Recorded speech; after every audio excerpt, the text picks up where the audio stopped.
Hola a todos, sean bienvenidos. Siguiendo con la programación de la Cátedra de Biofísica, hoy desarrollaremos el tema de electromiografía, esperando que sea del agrado de todos ustedes. Antes de comenzar, me gustaría presentarnos. Endimar Ávila, Diego González y quien les habla, Sayuri Avellaneda. Para iniciar con este tema, vamos a definir primero qué es la electromiografía. Bueno, esto es un examen que estudia el funcionamiento de los músculos y de los nervios que lo controlan por medio del registro de los potenciales de acción de la unidad motora.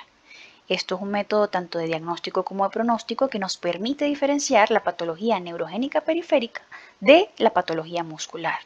En otras palabras, a través de este estudio podremos determinar la presencia, bien sea de daño nervioso o de daño muscular, aclarando también la topografía de la lesión, el tipo de la lesión, ya sea leve, moderada o grave, y por supuesto también determinar un pronóstico. Este registro se puede obtener de dos formas. Uno, utilizando electrodos superficiales, como lo es en la electromiografía global, o dos, insertando en el músculo un electrodo de aguja en la electromiografía intersticial. De todas formas, esto lo explicaremos a profundidad en un momento. Ahora que ya sabemos qué es la electromiografía, vamos a ver los antecedentes históricos de este estudio. Bien, las primeras investigaciones de la actividad eléctrica comienzan a mediados del siglo XVII, cuando este señor, Francesco Redi, fue el primero en disecar un pez torpedo, o también conocido como pez raya. Él concluyó que el órgano eléctrico especializado era esencialmente tejido muscular. Tuvo que pasar aproximadamente un siglo para que Luigi Galvani, quien era un investigador italiano en 1786, demostrara cómo la electricidad podía producir contracciones musculares. Él lo hizo estimulando eléctricamente las patas de rana. Estas, al ser estimuladas, podían producir contracciones musculares, incluso a pesar de que la rana estuviese muerta, por lo que él llegó a la conclusión de que existía una corriente eléctrica en el tejido muscular del organismo. Para el siglo XIX, Duchenne realizó el primer trabajo sobre la dinámica y función muscular, y también él creó un equipo de estimulación neuromuscular que inicialmente se utilizaba con fines terapéuticos y posteriormente empezó a utilizarse con fines de investigación y diagnóstico. Otro aporte de gran importancia fue el de estos dos señores, Adrian y Bronk, en 1929, que ellos introdujeron los electrodos coaxiales de aguja. Estos los vamos a ver ahora en un momento en la parte de instrumentos, porque estos electrodos aún se siguen utilizando en la actualidad. Ellos también introdujeron el uso de altavoces en las pruebas de electromiografía y explicaron que los músculos normales carecen de actividad eléctrica en reposo. Para 1924, Erlanger Joseph y Spencer Geiser recibieron el Premio Nobel de Medicina y Fisiología por amplificar señales eléctricas, estimulando una fibra nerviosa en un osciloscopio de rayos catódicos. Ahora bien, no fue hasta 1950 como tal que el primer equipo comercial de electromiografía fue sacado al mercado por una empresa o por una compañía de Dinamarca llamada DISA, junto con el médico alemán Fritz Buchal. Posterior a esto, Buchal y Clemensen empiezan a estudiar y describen las diferencias que ellos observaban en los potenciales de acción de los pacientes con lesiones neurógenas y de pacientes con lesiones miógenas. Hasta la actualidad esto ha sido un punto de referencia utilizado por la mayoría de los electromiografistas. Por otro lado, la escuela de Buchal aportó en la década de los 50 datos de gran interés que tuvieron la atención de numerosos investigadores que marcaron el camino para alcanzar uno de los mayores logros de la historia de la electromiografía, lo cual fue la detección de la actividad aislada de una fibra muscular en vivo. Bueno, gracias a todos estos aportes, en la actualidad los estudios electromiográficos son indispensables en el diagnóstico de las afecciones neuromusculares y su presencia en los centros de diagnóstico de hospitales, así como también en las clínicas privadas, es cada vez más amplio. Bien, según las bases fisiológicas, decimos que la unidad motora es la unidad anatómica y funcional más pequeña del sistema neuromuscular que tiene la capacidad de contraerse y que es de interés primario en el electrodiagnóstico. Comprende las células del asta anterior de la médula, su axón, la placa motora y todas las fibras musculares inervadas por este axón. La unión entre la fibra nerviosa y la fibra muscular se llama placa motora terminal. Ahora bien, un equilibrio iónico entre los espacios internos y externos de una célula muscular forma un potencial de reposo en la membrana de la fibra muscular, que va entre menos 80 a menos 90 milivoltios. La carga intracelular es negativa en comparación con la superficie externa. Existe mayor concentración, como observamos, de potasio en el interior que en el exterior de la célula. Y al contrario ocurre con el sodio. Hay más en el exterior que en el interior. Con la llegada del impulso nervioso a los bulbos sinápticos terminales de la motoneurona, estimula la exocitosis, como observamos aquí, de las vesículas sinápticas y provoca la liberación de acetilcolina. Estos punticos rosados que vemos simbolizan la acetilcolina. Esta es liberada a la hendidura sináptica y a la placa motora, donde se une con el receptor que abre un canal iónico para permitir el ingreso de cationes al interior de la célula muscular. Entre ellos se encuentra el sodio, generando la despolarización de la membrana y variando así el potencial a más 30. Desde las placas terminales y el potencial de acción se extiende a lo largo de la fibra muscular en ambas direcciones y dentro de ella, lo que conduce a la liberación de iones de calcio en el espacio intracelular, que al entrar en contacto con los miofilamentos inicia la interacción de las proteínas que la forman, que si recordamos es la actina y la miosina, y se produce la contracción muscular. Los potenciales de acción son el resultado de la sumación de los pequeños potenciales de acción pertenecientes a las fibras musculares inervadas. La onda de contracción se extiende sobre ella dando lugar a un movimiento seguido de una rápida y completa relajación. Este movimiento dura de 1 a 4 milisegundos, cada fibra de la unidad motora se contrae en momentos diferentes y el potencial eléctrico se prolonga de 5 a 12 milisegundos. La duración promedio es de 9 milisegundos y la amplitud se mide en milivoltios. En cuanto a la instrumentación, un equipo básico de electromiografía consta de los siguientes elementos: electrodos, estimulador, amplificador y computadora. Para hablar de los electrodos, recordemos que al inicio comentábamos de que existen dos métodos para detectar las señales electromiográficas: el método invasivo y el no invasivo. El método invasivo emplea electrodos intramusculares o profundos o de aguja, mientras que el método no invasivo utiliza los electrodos superficiales. Estos electrodos superficiales, como lo vemos en la imagen, son los que van unidos a la piel sobre el segmento muscular que se va a estudiar. Son utilizados para estudiar la actividad del músculo superficial, suelen ser de ranura con pasta de electrodo para así llenar la cavidad y conseguir más contacto con la piel. Se emplean cuando se desean medidas globales como la fatiga muscular o el tipo de movimiento. Ahora bien, cuando se necesita una medida localizada de músculos específicos, se utilizan son los profundos o de aguja, que son los que atraviesan la piel y contactan con el músculo donde se va a medir. Estos suelen ser usados para descomponer las señales en potenciales de acción de la unidad motora y detectar así trastornos miógenos o neurógenos. Dentro de los electrodos de aguja tenemos 4 tipos. El concéntrico o coaxial, que lo vemos también aquí en la imagen, que consiste en una aguja hueca con un cable fino en su interior. Este electrodo se conecta al eje de la aguja y permite un estímulo activo. Su ventaja es que cancela la actividad muscular distante alrededor del músculo estimulado y que es el más usado en las prácticas asistenciales. El electrodo monopolar consiste en una aguja que ha sido aislada en toda su longitud, excepto en la punta.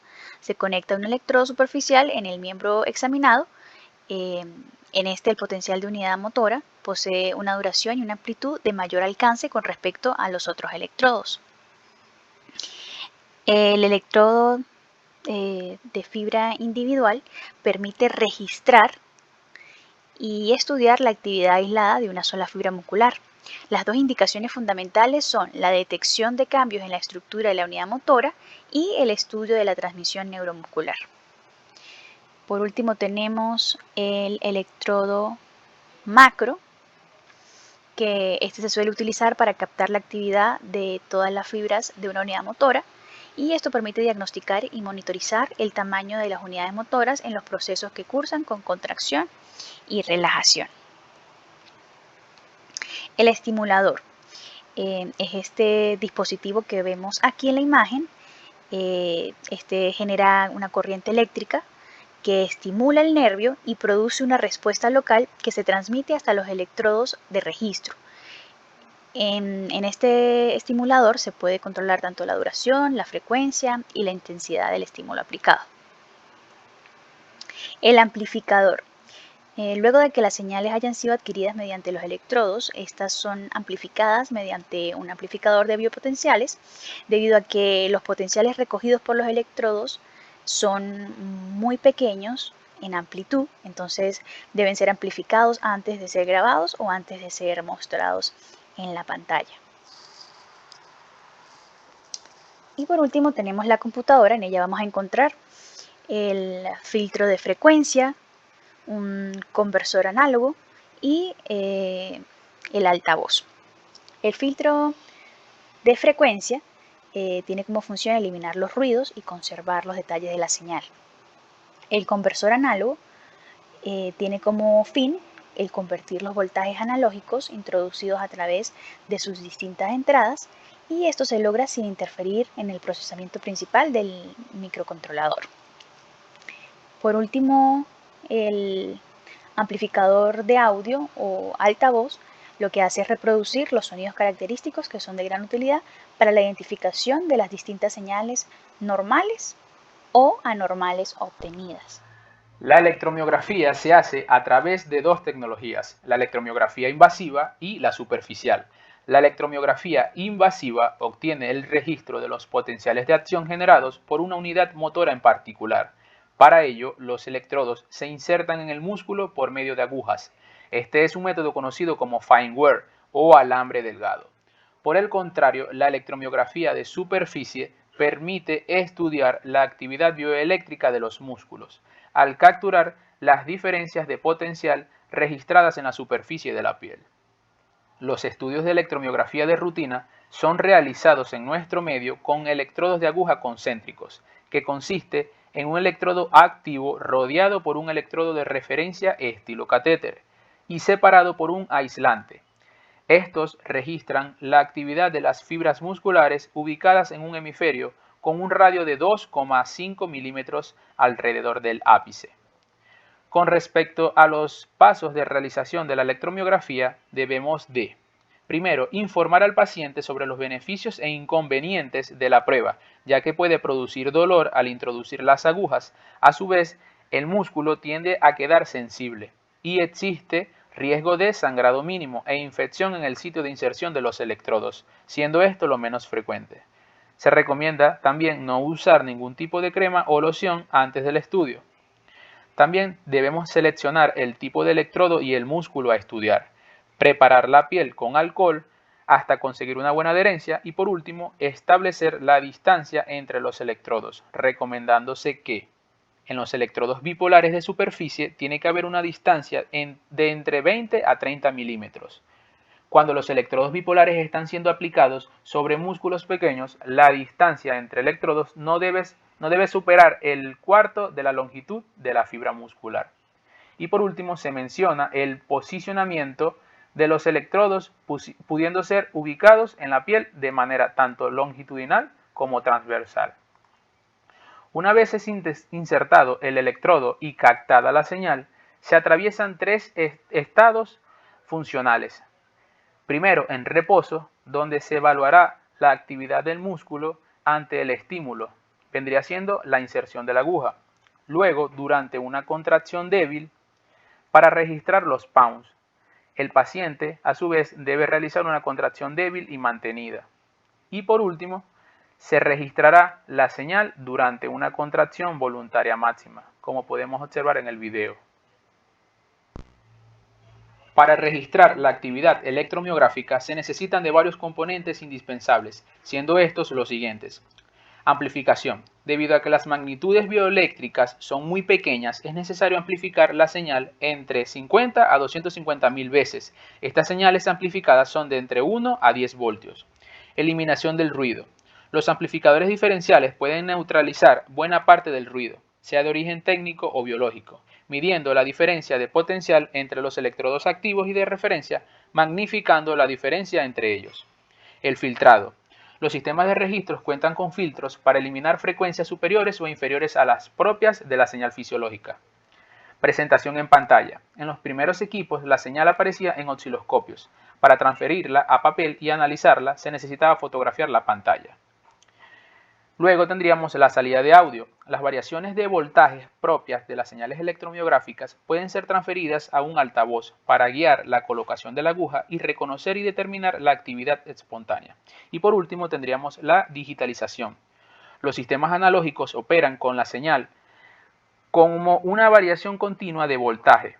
La digitalización ejecutada en conversores analógicos digitales consiste en la obtención de medidas a intervalos regulares de tiempo. Registro normal y anormal de la electromiografía. Tendremos tres estados funcionales principales, siendo el primero el reposo, luego la contracción débil y por último la contracción voluntaria máxima.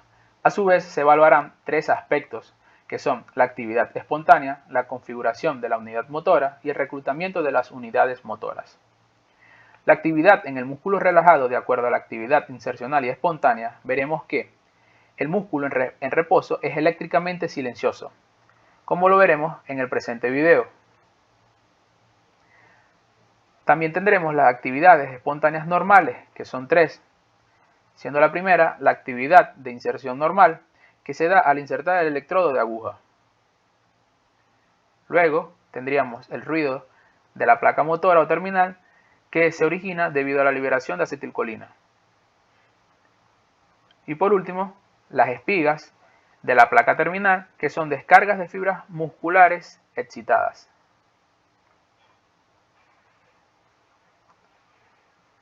Hallazgos patológicos.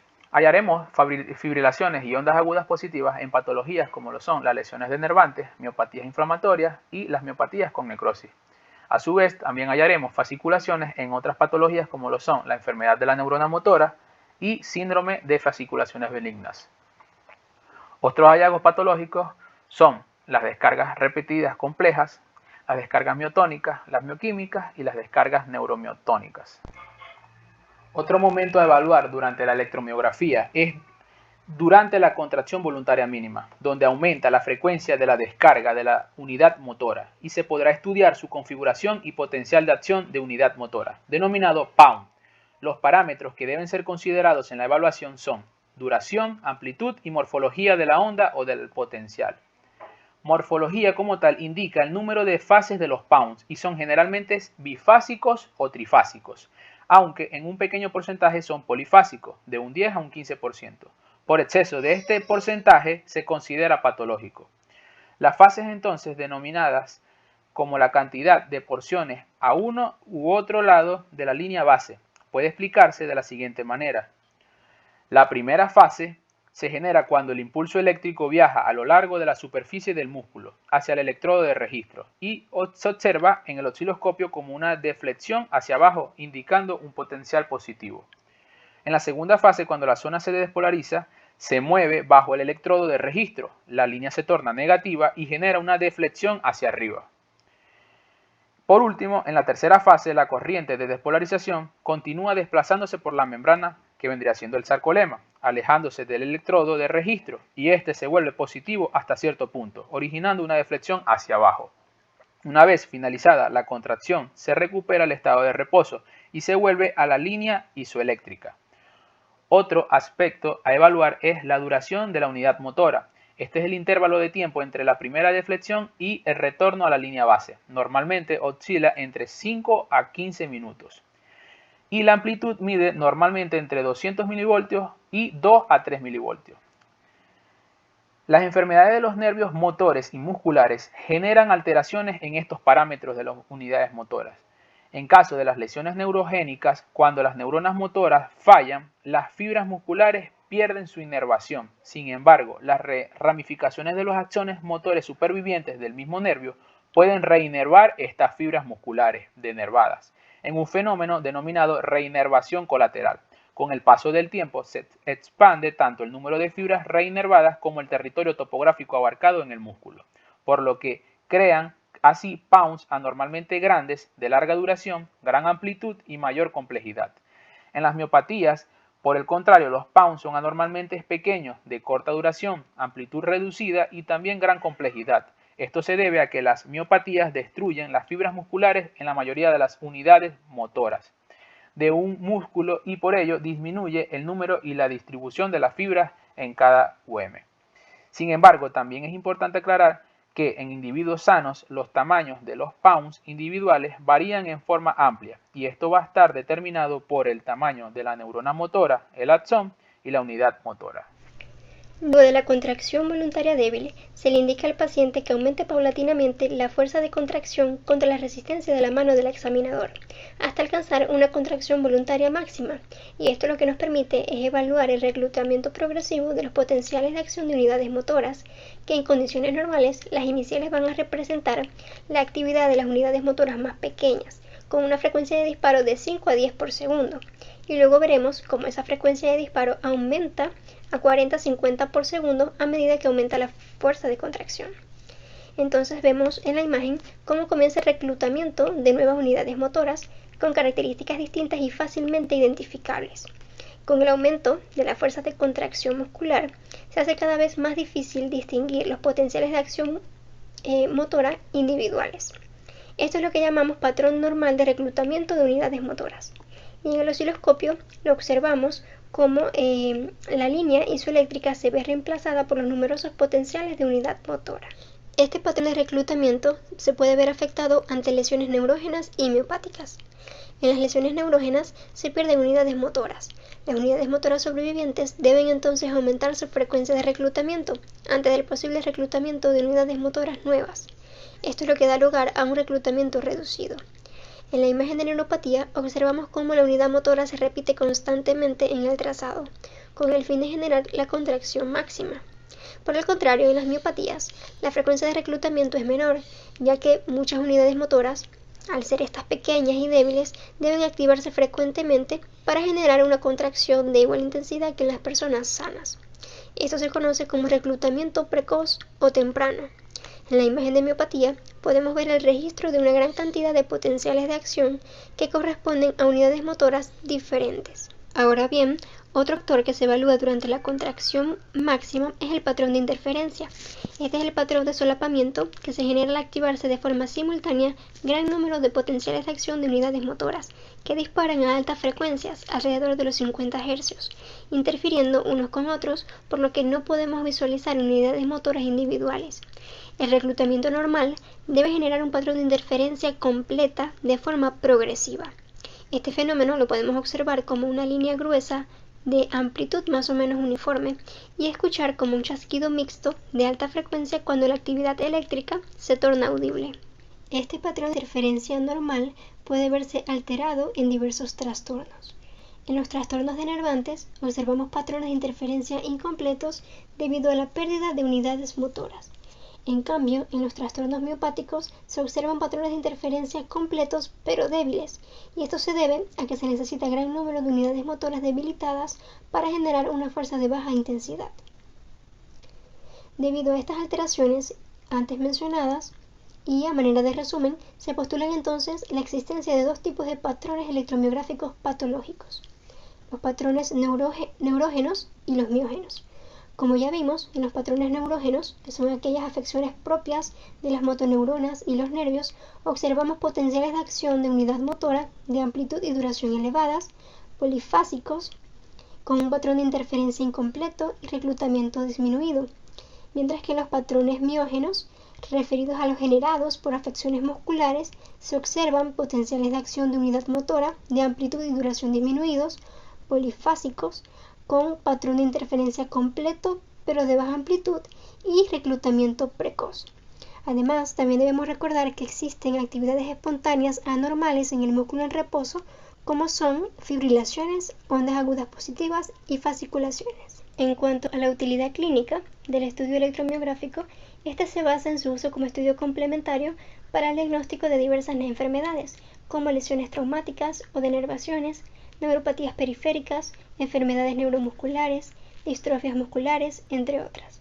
Y esto es debido a que este estudio nos permite diferenciar entre debilidad de origen neurógeno y miógeno, entre debilidad de origen central y de origen periférico, determinar el grado de la lesión y su localización, diferenciar entre radiculopatía y plexopatía, entre mononeuropatías múltiples y polineuropatía, determinar el pronóstico en las neuropatías, estudiar los trastornos de la unión neuromuscular, diferenciar entre neuropatías desmielinizantes y axonales, identificar signos de denervación, fasciculaciones y miotonía, así como diferenciar entre calambre y contractura.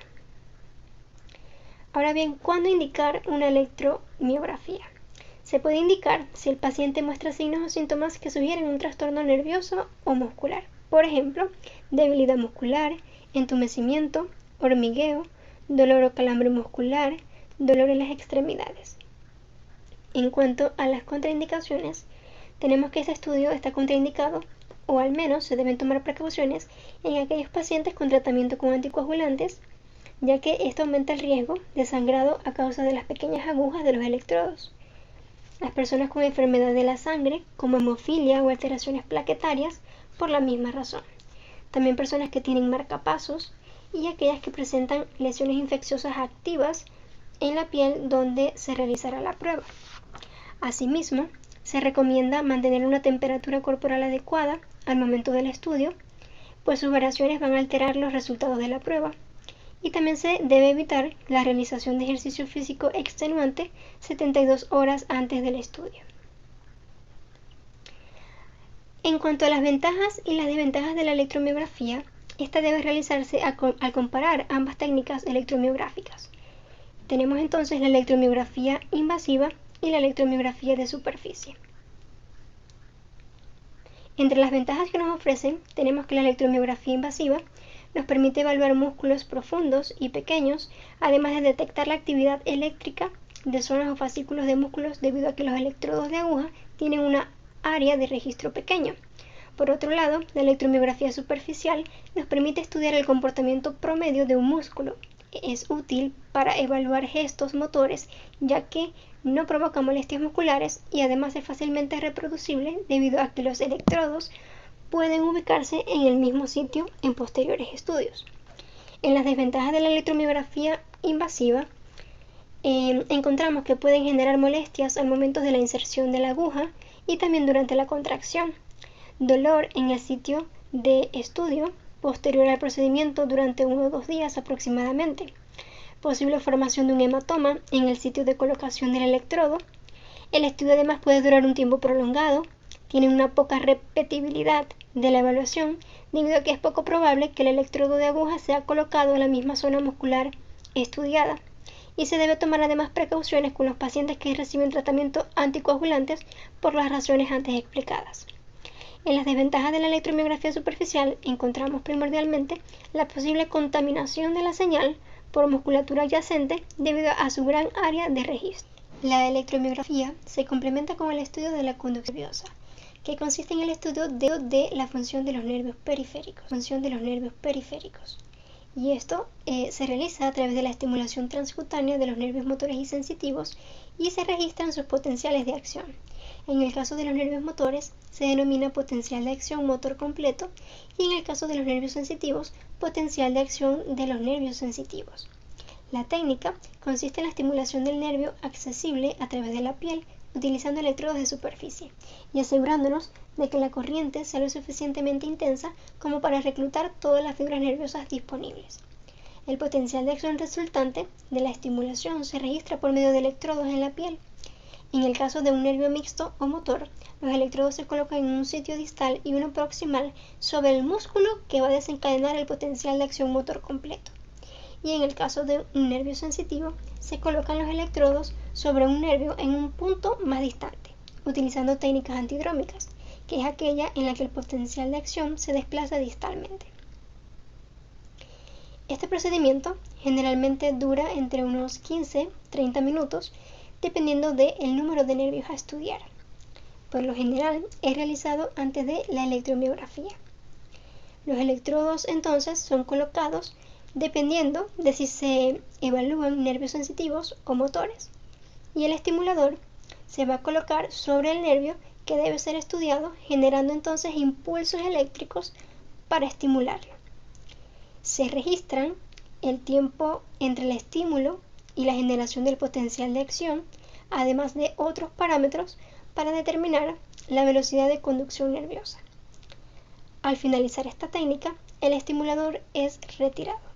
Los resultados de estos estudios de conducción motora y sensitiva se expresan en amplitudes, velocidades de conducción y latencias distales. La amplitud es una medida semicuantitativa del número de fibras que responde a un estímulo máximo. Se expresa en milivoltios en el potencial de acción motor compuesto y en microvoltios en el potencial de acción de los nervios sensitivos. La latencia es el tiempo que existe entre el estímulo y el potencial de acción. Sería el potencial de acción sensitivo en el caso de la latencia sensitiva y el potencial de acción motor en el caso de la latencia motora distal. Ambas latencias presentan valores constantes de acuerdo al nervio estudiado. También es posible obtener la latencia motora proximal, y la distancia entre ambas latencias nos indicará el tiempo empleado por el impulso para su propagación, es decir, la velocidad de conducción. Esta velocidad de conducción refleja entonces la celeridad o retardo con que se propaga el estímulo a través del nervio, desde la estimulación distal hasta la proximal en el caso de la conducción motora y desde la estimulación distal hasta el nervio en la conducción sensitiva. Se mide además en metros sobre segundos. Ambas velocidades nos indican la velocidad máxima de propagación de los potenciales de acción en las fibras nerviosas con diámetro mayor y conducción más rápida. En las personas normales, la velocidad de conducción varía desde un mínimo de 40 hasta un máximo de 75 metros sobre segundos. Entre los factores que afectan la velocidad de conducción, tenemos que a mayor diámetro de la fibra nerviosa, mayor será la velocidad de conducción. Son más lentos los nervios de los miembros inferiores que los de los miembros superiores. Los valores son menores en lactantes hasta los 24 meses y también ante temperaturas bajas la velocidad de conducción disminuye. Tenemos también que saber que la latencia y la velocidad de conducción dependen de la integridad de un nervio mielinizado. Por su parte, la amplitud va a depender del número de axones activos en un nervio. Por lo tanto, un retraso en la velocidad de conducción o prolongaciones en la latencia nos habla de lesiones desmielinizantes. Por ejemplo, el síndrome de Guillain-Barré, mientras que la disminución de la amplitud suele ser por disfunción o pérdida axónica. Un ejemplo de esto es la neuropatía por lepra o la intoxicación por materiales pesados. Sin embargo, la pérdida axónica también puede generar una disminución en la velocidad de conducción por la eliminación de acciones de conducción rápida. Así, la principal utilidad de la electroneurografía es detectar daños en el sistema nervioso periférico. Este estudio nos puede indicar si la lesión existe y si afecta o no al nervio. Indica el nivel de la lesión y el grado de la misma, si es desmielinizante o afecta predominantemente al axón, y además sirve para evaluar el curso del trastorno. También nos permite determinar la clasificación de las diferentes neuropatías, según la distribución topográfica, según el carácter y según la localización. Según la distribución topográfica, esta se va a basar en el número de troncos nerviosos afectados. Encontramos las mononeuropatías, en las que se encuentra afectado un solo nervio, por ejemplo en el síndrome del túnel carpiano. Mononeuropatías múltiples, en las que están afectados varios nervios, pero no de forma generalizada. Y las polineuropatías, en las que se encuentra una afectación general del sistema nervioso periférico, como en la diabetes mellitus. Según el carácter, encontramos neuropatías desmielinizantes, motoras y mixtas. En las desmielinizantes se ve una afectación de la mielina. Acá va a haber un retraso en la velocidad de conducción, sin embargo la amplitud va a estar intacta. Un ejemplo de esto es el síndrome de Guillain-Barré. En la motora existe pérdida del número global de las fibras musculares, por tanto la velocidad de conducción se va a ver conservada, mientras que la amplitud va a estar disminuida. Un ejemplo es la neuropatía por lepra. Y en la mixta, esta va a presentar características de ambas afectaciones, como en el síndrome de Charcot-Marie-Tooth. Según la localización, las neuropatías pueden ser proximales o distales. Proximal, el ejemplo característico es el síndrome de Guillain-Barré, y distal, la neuropatía por déficit de vitamina B12. Ya finalizado el tema, esperamos que la información suministrada haya sido de gran utilidad. Gracias por su atención.